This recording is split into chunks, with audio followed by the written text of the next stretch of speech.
Hello world, I'm Chris Pirillo, and you've tuned into another live edition of the LockerGnome Daily Report, or TLDR for short. It's usually about an hour long, and that's a long time to spend with me live on the internet, and you can tune in to watch the full TLDR broadcast if you become one of the patrons. Head over to chrispirillo.com for more information. That link is in the video description, as well as links to other things that you may want to take a look at.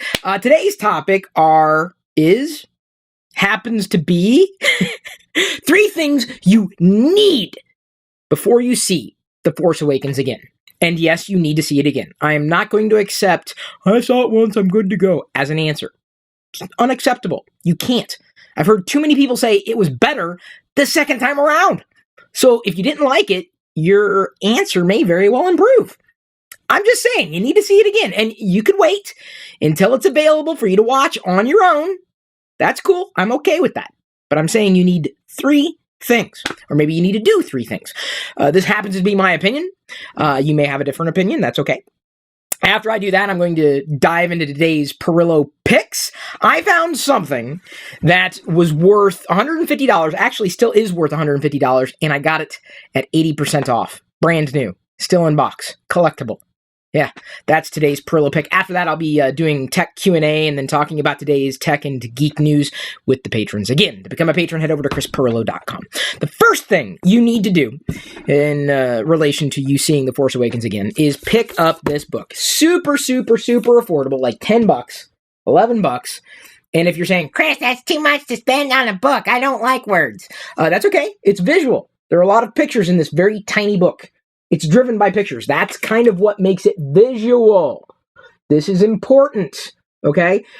If you don't want to spend money on the book, that's okay. Save your money for the ticket. You can exchange your gift cards that you earned, courtesy of go.tagjag.com/free apps or go.tagjag.com/free points. Those links are in the video description. Why am I saying that you need to get this book, this super thin visual book? Because there are backstories to characters. And this is simple to digest, not a lot of reading, just a lot of looking.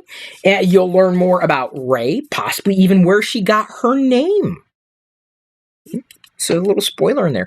Some backstory on Phasma, including where she got her armor. Backstory on Finn. Backstory on other characters you may want to know more about. And it's easy. And it's fun. And it's visual. This book will help also explain what the hell happened. No, it won't explain what the hell happened to one of these characters, actually both of these characters. You know Sarko Plank right there? Or Constable Zuvio? You can know them more in this book. You can learn about the planet and why the planet that was blown up, not Coruscant.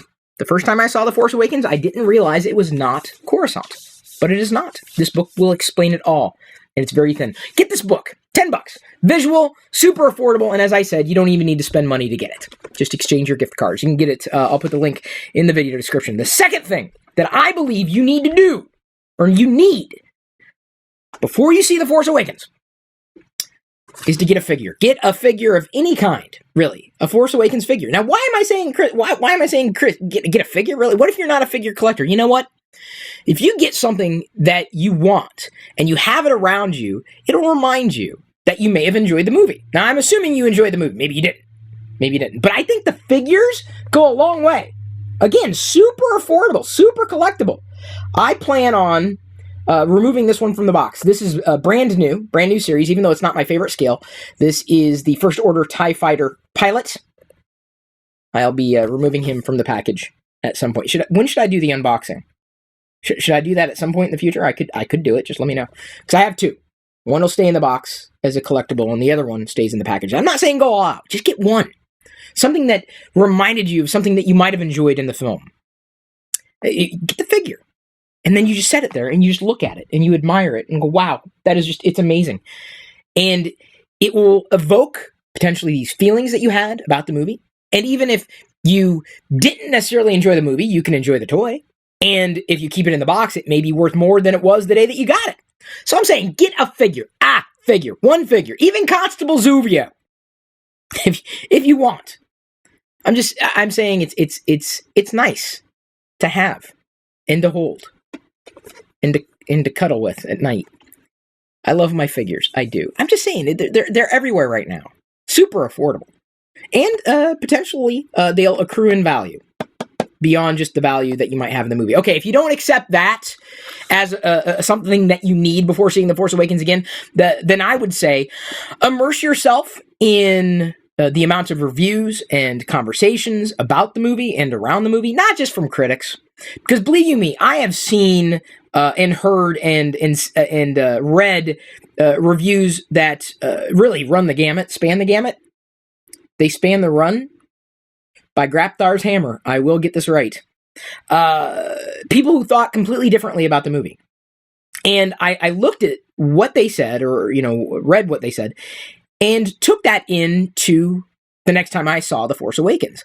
And then I could decide whether or not I agreed with them, whether or not I saw the same thing, or whether or not I feel it was as big of a deal that they thought it was. And that's what's interesting, is to immerse yourself in other people's reactions, because out of that comes amazing conversations. And I'm not saying you have to agree with everybody. There are some people out there who are like way off the deep end. Like you read through their whole, it was in their words, the most horrible thing that could ever happen. And you get to the very end and they basically say, I believe that the EU will last forever, and that's true canon for me. And, okay, that's all I needed to hear. Like people who just cling desperately to this period of time that is now just a series of stories, legends, really. So I would recommend reading other people's perspectives, because it potentially bring more to the table than just seeing the movie again in your own, from your thoughts in your own head. It may expand your appreciation, or potentially maybe the opposite. I wouldn't imagine that happening, but you never know. So there's a little bonus there, just in case you're not a fan of getting the figures, even though this is probably going to be worth more than the movie ticket that you're going to get over time.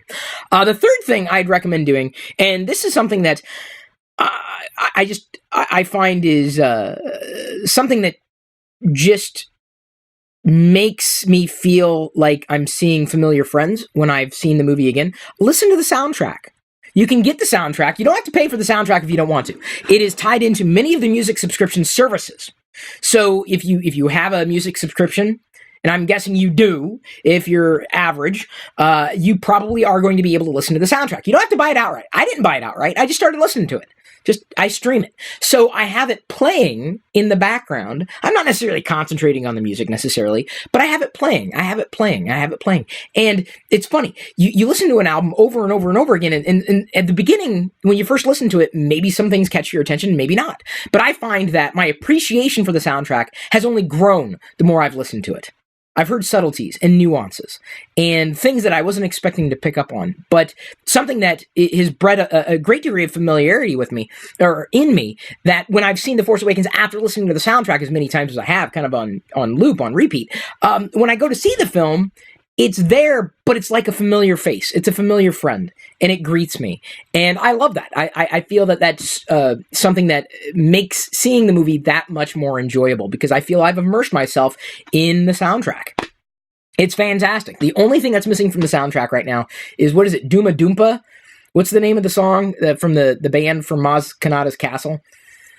I want that song. I want that track, and it doesn't exist for anybody to download at this point. So there are a few things that I think you need before you see it again, or that you could do to potentially make it even better than it may likely already be. You're obviously, continuing to listen to me talk about it, and that's fine by me. I am going to move into today's Pirillo picks. If anybody has any other ideas of what someone might need, I don't just mean physical stuff either, obviously. Feel free to throw it out there. I mean, I'm not saying, again, I have the definitive list at all. I mean, I would love to say Star Wars emoji, but you can only get that in the Star Wars app. It's not built into operating systems yet. It will happen. I don't know if it's going to happen. I can't back up that. So I'm moving into Pirillo picks. Then I'm going to be talking tech and other geeky things with the community, courtesy of ChrisPirillo.com.